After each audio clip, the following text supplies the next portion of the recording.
This channel does not promote any violent, harmful, or illegal activities. All content provided by this channel is meant for an educational purpose only. Top quality और consistent performance के लिए सिर्फ silver pump नाम याद रखना।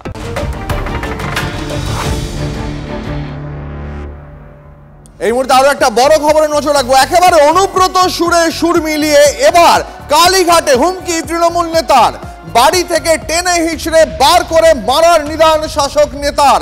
যারা শুভেন্দু অধিকারীর কথায় চলে তাদের 22 তারিখের পর টেনে হিঁচড়ে রাস্তায় বের করে মারবো।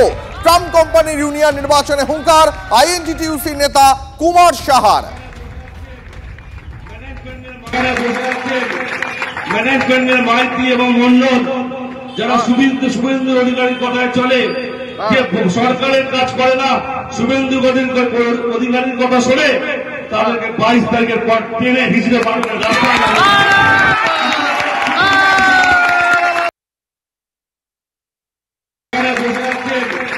ম্যানেজমেন্টের মাইতি এবং মন্ডল যারা শুভেন্দু অধিকারীর কথায় চলে, যে সরকারের কাজ করে না, শুভেন্দু অধিকারীর কথা শোনে, তাদেরকে 22 তারিখের পর টেনে হিঁচড়ে বার করে রাস্তায়। শুনলেন আপনারা ট্রাম্প কোম্পানির ইউনিয়ন নির্বাচনে হুঙ্কার আইএনটিটিইউসি নেতা কুমার সাহার। সেখানে তিনি বলছেন যে শুভেন্দু অধিকারীর কথা যারা অড্ডবস করে, যারা চলাফেরা করে, তাদের ঘর থেকে টেনে এনে বার করে মারা হবে। এই মুহূর্তে আমাদের সঙ্গে বিজেপি নেতা এবং কাউন্সিলর সজল ঘোষ রয়েছেন। সজলবাবু, অনুব্রত মণ্ডলের বক্তব্য আমরা শুনেছিলাম ভাইরাল, তারপরে আইএনটিটিইউসি এই নেতা কুমার সাহা, তৃণমূলের একদম উঁচু থেকে নিচু তলার সমস্ত নেতাদের কি সংযমের অভাব ঘটছে কোথাও একটা? না, সংযম থাকলে কেউ আর যাই খুশি করতো, সে তৃণমূল করতো না। সংযোগী হতো, যদি চরিত্রবান হতো, যদি রুচিশীল হতো, যদি সৎ হতো, তাহলে যা খুশি করতো মানুষ, সে তৃণমূল করতো না।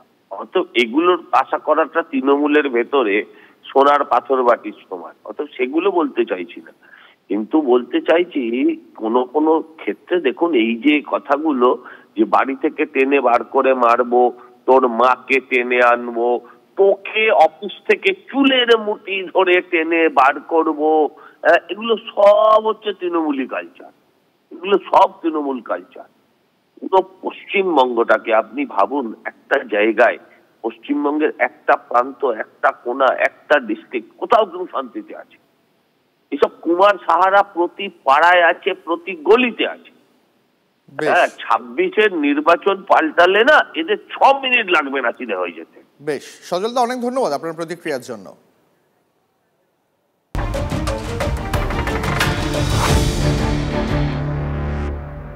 প্রধানমন্ত্রী আসলে কে, নরেন্দ্র মোদী নাকি অমিত শাহ?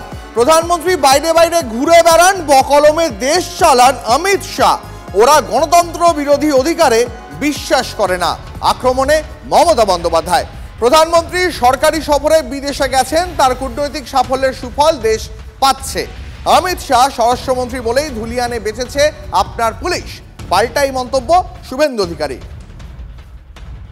গভর্নরদের কাজে লাগাচ্ছেন পলিটিক্যালি, তাদের দিয়ে গোছা গোছা চিঠি নিজেরা ড্রাফট করে পাঠাচ্ছেন হোম মিনিস্ট্রি থেকে। আমি আগেও বলেছি, এখনো বলছি, প্রাইম মিনিস্টার দেশের কে, নরেন্দ্র মোদী না অমিত শাহ? মোদীজি তো বাইরে বাইরে ঘুরে বেড়ান, আর সব ছেড়ে দিয়েছেন অমিত শাহর হাতে। তা ওনাকে প্রাইম মিনিস্টার ডিক্লেয়ার করে দিলেই হয়?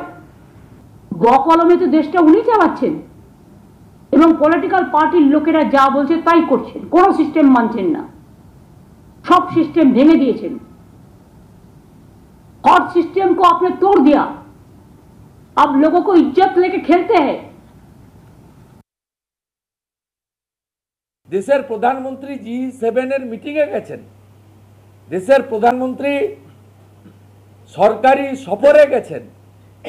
অপারেশন সিঁদুরের সময় কোনো দেশকে পাকিস্তান পাশে পায়নি। এটা নরেন্দ্র মোদীজির কূটনৈতিক ও ব্যক্তিগত সম্পর্কের সুফল আমরা দেশবাসী আজকে পেয়েছি। অমিত শাহজি যেভাবে স্বরাষ্ট্রমন্ত্রী হিসেবে 370 ধারা বাতিল সহ যে সমস্ত যুগান্তকারী সিদ্ধান্ত নিয়েছেন, উনার পুলিশগুলো তো বেঁচেছে। ধুলিয়ানে অমিত শাহজি স্বরাষ্ট্রমন্ত্রী বলে আহত ৩৫ জন পুলিশকে উদ্ধার করা এবং স্কুলে আটকে থাকা ছাত্রছাত্রীদের ধুলিয়ান শামসেরগঞ্জে মুক্ত করার কাজটা বিএসএফ করেছে, যা অমিত শাহজির দপ্তরের অন্তর্গত।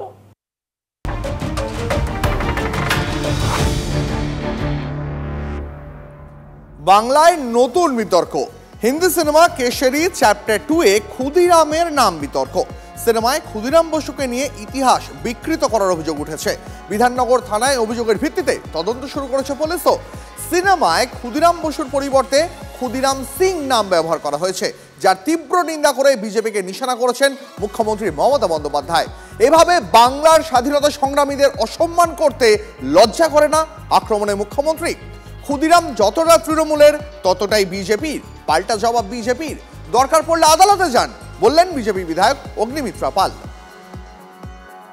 ওখানে বলা হয়েছিল ক্ষুদিরাম বসুর জায়গা ক্ষুদিরাম সিং, প্রফুল্ল চাকির জায়গা প্রফুল্ল কুমার, এই দুটো নাম ভুল করেছে। এটা হচ্ছে আমাদের বাঙালি হিসাবে আমরা গর্ব ফিল করি তাদের, ওদের নাম আমরা সম্মানের চোখে নিই বা সম্মানের ভাবে দেখি ওনাদের, আমাদের ওরা আইডল।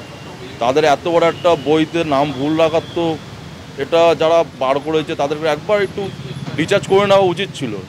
এত বড় ব্যক্তি আমাদের বাংলার, তাদের গর্ব হতে পারে আমাদের বাংলাকে এটা নিয়ে ছোটো করার চেষ্টা করছে বা কিছু। শুধুমাত্র ঐতিহাসিক তথ্যগুলোকেই বিকৃত করা হয়নি, বরঞ্চ আমাদের যে স্বাধীনতা সংগ্রামীরা আছেন তাদের নামটাকে বিকৃত করে তাদের গরিমাটাকে কিছুটা হলেও ম্লান করার চেষ্টা হয়েছে এবং করা হয়েছে। সেই পরিপ্রেক্ষিতে একটি কেস করা হয়েছে। এটাও দেখানো হয়েছে যে ক্ষুদিরাম বোস এবং বারীন্দ্র ঘোষ ওনারা অমৃতসরের ছাত্র ছিলেন। এই পরিপ্রেক্ষিতে অভিযোগটা করা হয়েছে, আর সেই অভিযোগের ভিত্তিতে আমরা বিধাননগর দক্ষিণ থানাতে একটি কেস রুজু করেছি এবং তদন্ত শুরু হয়েছে। আপনারা ফিল্ম বানিয়ে আজকে ক্ষুদিরামকে বলছেন ক্ষুদিরাম সিং, আপনারা আজ বলছেন প্রফুল্ল চাকিকে আর একটা উল্টো নাম দিয়েছেন। লজ্জা করে না স্বাধীনতা সংগ্রামীদের অসম্মান করতে? বাংলাকে অসম্মান করলে জেনে রাখুন, অন্য রাজ্যের কাউকে আমরা অসম্মান করি না, আসল সত্যকে বিকৃতি করে। যদি মনে করেন বিজেপির নকল ধর্ম আর ছদ্মবেশের পশ্চাতে বাংলাটাকে, বাংলার ব্রেনটাকে কেড়ে নেবেন, বাংলার ব্রেনটাকে ক্যাপচার করবেন, তাহলে জেনে রাখুন এটা মস্ত বড় ভুল করছেন। মানুষ কিন্তু এর প্রত্যুত্তর দেওয়ার জন্য আগামী দিন তৈরি হচ্ছে। কাজে এটাকেও আমি কন্ডেম করে গেলাম। প্রতিটা বিষয় এইভাবে রাজনীতি এবং ভুল বার্তা দেওয়ার চেষ্টা করবেন না। ক্ষুদিরাম আপনার যতটা আমাদেরও ততটাই, এবং কেউ যদি অপমান করে থাকে 100 বার যান, গিয়ে আদালতে যান, আমরা বলবো অপমান করেছে ধর্মা প্রোডাকশন, অপমান করেছে কি মিস্টার সিং যিনি ডিরেক্টর, অবশ্যই তার শাস্তি হওয়া দরকার। কেস করুন, আমরা আছি।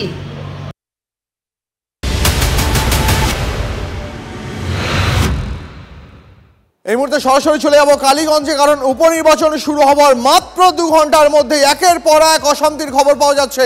এই মুহূর্তে সেখানে আবার নতুন করে উত্তেজনা তৈরি হয়েছে। আমাদের প্রতিনিধি সুপ্রিয় রয়েছেন সরাসরি। সুপ্রিয়, কি ঘটেছে, কি অভিযোগ? দীপ, দেখো, চাঁদঘর আদর্শ বিদ্যাপীঠ 56 নম্বর বুথ, বিজেপির প্রার্থী তিনি নিজে এখানে এসে পৌঁছেছেন এবং তার কারণ বিজেপির যে পোলিং এজেন্ট তাকে এই বুথে 56 নম্বর বুথে বসতে দেওয়া হয়নি, এমনটাই কিন্তু অভিযোগ করা হচ্ছে। এবং সেক্ষেত্রে সরাসরি অভিযোগ করা হচ্ছে প্রিজাইডিং অফিসারের বিরুদ্ধে। প্রিজাইডিং অফিসার তিনি পক্ষপাতমূলক আচরণ করছেন, এমনটাই কিন্তু অভিযোগ। বিজেপি প্রার্থী আশিস ঘোষ তিনি নিজে এসে বিজেপি প্রার্থীকে বুথে বসানোর চেষ্টা করেন, কিন্তু তারপরেও প্রিজাইডিং অফিসারের তরফ থেকে কিন্তু সেই অনুমতি দেওয়া হয়নি।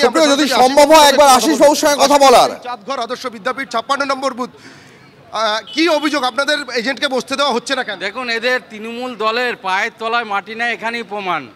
মানুষ এদের ছুঁড়ে ফেলে দিয়েছে, কারণ হচ্ছে এরা বুথ জাম করার জন্য প্রিজাইডিং অফিসারকে এরা হচ্ছে তৃণমূলের ক্যাডার বাহিনী পরিণত করেছে, যার জন্য আমাদের এজেন্টে বার করে দেওয়া হয়েছে।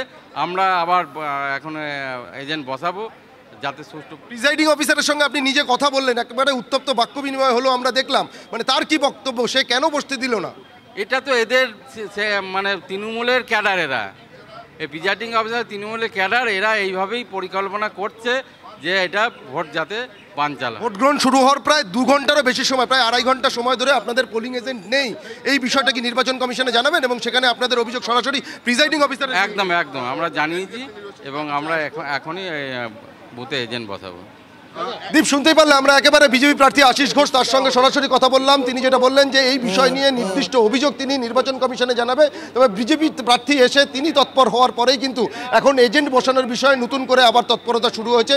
তবে দীর্ঘ প্রায় 2 ঘন্টারও বেশি সময় যেটা বিজেপির তরফ থেকে অভিযোগ করা হচ্ছে যে এই যে 56 নম্বর বুথ আদর্শ ঘর চাঁদঘর আদর্শ বিদ্যাপীঠ, এই বুথে বিজেপির যে পোলিং এজেন্ট তিনি যখন বসতে আসেন তাকে বসতে দেওয়া হয়নি এবং সেক্ষেত্রে সরাসরি অভিযোগ কিন্তু প্রিজাইডিং অফিসারের বিরুদ্ধে।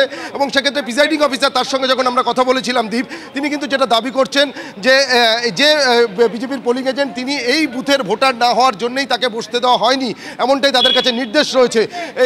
তবে ইতিমধ্যে বিজেপি প্রার্থী তিনি তৎপর হয়ে এখানে আসার পর, খবর জানতে পারার পর তিনি এসে কিন্তু যখন প্রিজাইডিং অফিসারের সঙ্গে কথা বলেন, তার পরবর্তীতে আবার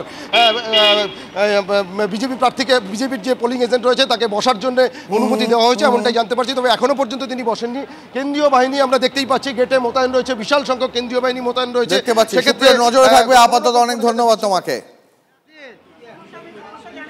উনিও দেখলাম সেক্টর যেটা বলেছেন সে কথাই একইভাবে বলেন। বিজেপি এসছিল কিন্তু তারা হচ্ছে আমাদের যেহেতু বলেছে যেহেতু ওই বুথের যেহেতু মানে ভোটার নয় সেই কারণে সেখানে করা যাবে।